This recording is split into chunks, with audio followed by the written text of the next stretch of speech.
여러분 안녕하세요. 소노컬리지입니다. 방사선사 국가고시 시험이 얼마 남지 않았는데요.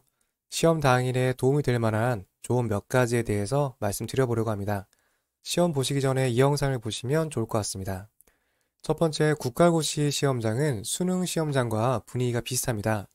수능 시험장 입구에서 후배들과 선생님, 그리고 가족들이 응원을 하고 있죠. 국가고시 시험도 비슷합니다. 지역마다 다르긴 하겠지만 보통 교수님과 학생의 임원들, 그리고 후배들이 앞에서 응원하고 있을 거예요. 그렇기 때문에 꼭 시간에 맞춰서 시험장에 입장하시길 바랍니다. 혹시라도 지각해서 급하게 뛰어들어가면 그 모습을 많은 사람들이 보게 될 수 있거든요. 그리고 신분증은 꼭 챙기세요. 두 번째, 책 많이 가져가지 마세요. 불안한 마음에 시험 직전에 보려고 책을 많이 가져가시는 분들이 있습니다. 잘 아시겠지만 시험 직전이나 중간 쉬는 시간에 공부할 수 있는 시간이 있어요. 하지만 이 시간에 집중을 하기는 쉽지 않습니다. 따라서 집중해서 봐야 하는 이론서 같은 교재는 크게 도움이 되지 않아요. 기존에 공부했던 내용을 정리한 요약본 정도가 적당한데요. 한번 전체적으로 쓱 보면서 머릿속의 내용을 정리하는 공부가 가장 적합합니다.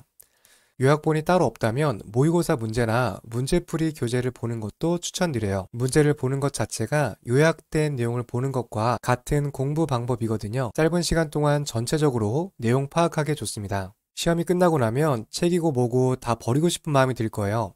심지어 책을 그냥 버리고 오시는 분들도 있습니다. 힘들게 책 많이 들고 가서 고생하지 마시고 간단한 요약본이나 문제집 한두 권 정도만 챙기시는 것을 추천드려요. 세 번째, 국가고시 문제는 아수라백작 같습니다. 요즘 분들은 아수라백작을 잘 모를 수도 있을 것 같은데요. 만화에 나왔던 캐릭터입니다. 한 명의 사람 안에 남자와 여자가 반반씩 섞여 있는 그런 캐릭터예요. 몸은 하나지만 서로 다른 성을 가지고 있습니다. 국가고시 문제를 풀 때 아수라백작을 떠올리시면 도움이 되는데요. 왜 그런지 설명을 드릴게요. 국가고시 문제를 풀 때 두 가지 유형이 있어요.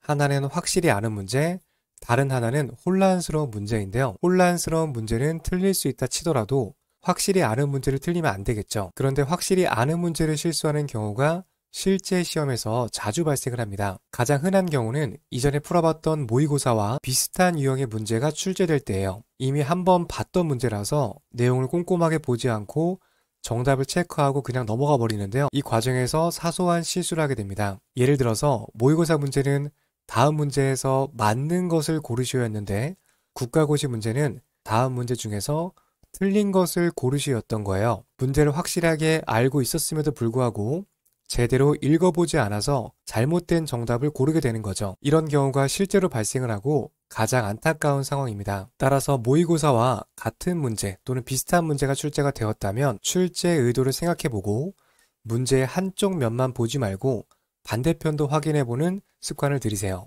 마치 아수라백작의 두 얼굴을 확인하는 것처럼요. 이렇게 한 번 더 검증하는 자세로만 임하셔도 많은 실수를 줄일 수가 있습니다. 다음은 혼란스러운 문제를 접했을 텐데요. 이럴 때는 본인이 알고 공부했던 범위 내에서 생각의 가지를 펼치는 게 중요합니다. 어디선가 들은 듯한 얕은 지식이 문제풀이에 방해가 되는 경우가 많이 있어요. 처음 보지만 왠지 이게 정답일 것 같아 라고 생각되는 보기 말고요. 공부했을 때 한 번이라도 접했던 내용, 최소한 비슷한 용어를 포함하고 있는 보기를 선택하세요. 아무리 문제가 어렵더라도 기존의 틀을 벗어나지 않거든요. 침착하게 기초부터 떠올리시면서 문제를 풀어보시면 좋겠습니다. 네 번째, 국가고시 쉬는 시간에는 스스로 마음을 챙기세요. 국가고시 시험 보러 오시는 분들은 다 성인이죠. 시험 볼 때 말고는 별도의 통제가 이루어지지 않습니다. 흡연하시는 분들은 무리를 지어서 흡연하러 가시기도 하고요. 다른 시험실에 있는 친구를 만나러 가시는 분들도 있어요. 각자 쉬는 시간을 어떻게 활용하는지는 개인의 선택이기 때문에 뭐라 말씀을 드릴 수 없는데요. 친구들과 무리를 지어서 정답을 맞춰보는 행위는 하지 않으셨으면 좋겠습니다. 친한 친구들끼리 모여서 정답이 몇 번인지 상의하는 경우가 있어요. 문제는 확실하게 정답이 나오지 않은 상황에서 이러한 행위는 자칫 의욕을 상실할 수 있습니다. 나만 다른 정답을 찍었나? 애들이랑 답이 다르네. 나만 틀린 건가? 정답은 아직 아무도 모르거든요. 정확한 건 시험 결과가 나와야지만 알 수가 있어요. 쉬는 시간에 답을 맞춰보는 이러한 행동들은 다음 시험을 준비하는 데 있어서 아무런 도움이 되지 않습니다. 친구가 3번이라고 하면 3번이 정답일까요? 모두가 맞다고 하더라도 정답이 바뀔 수도 있고 다른 정답을 적은 나만 맞을 수도 있어요. 정확한 정답은 국가고시 시험이 모두 끝나고 각과 홈페이지에 복구가 될 거거든요. 시험을 마치고 집에 가서 천천히 확인하시면 됩니다. 쉬는 시간은 말 그대로 다음 시험을 준비하는 시간이에요.